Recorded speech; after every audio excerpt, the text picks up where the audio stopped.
and our budget sets an important new course for this province. It restored funding for health and education. It protected frontline services for Albertans. It mobilized $2.1 billion for economic diversification and job creation for the people of Alberta, and it committed to an extra $4.5 billion in capital investment. We also set out a plan to balance the budget in prudent steps as our province's economy recovers.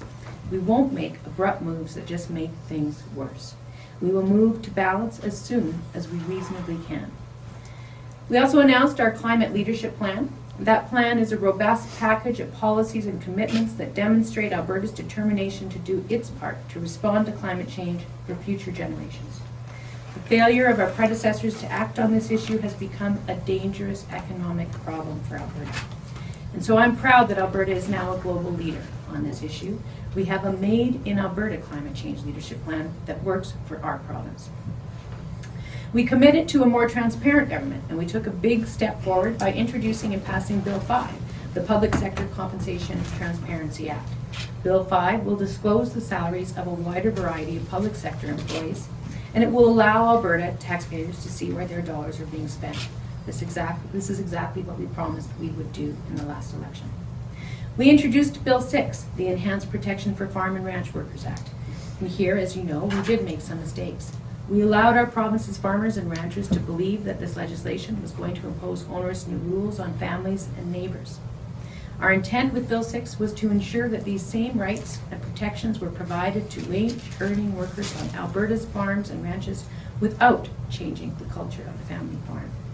So it would have been better if we'd launched this bill in better form, but when we understood the issues with it, we moved to correct them with an important amendment to make its intent clear. Bill 6 will ensure the families of wage-earning workers who are injured or killed on the job will be compensated.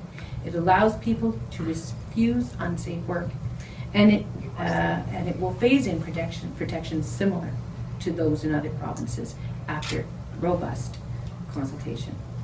Our government also passed Bill 7. We firmly believe in equality and respect for all Albertans, and that's why we passed the Alberta Human Rights Amendment Act. The bill empowers the trans and gender variant community by adding gender identity and gender expression as prohibitive grounds of discrimination into the Human Rights Act.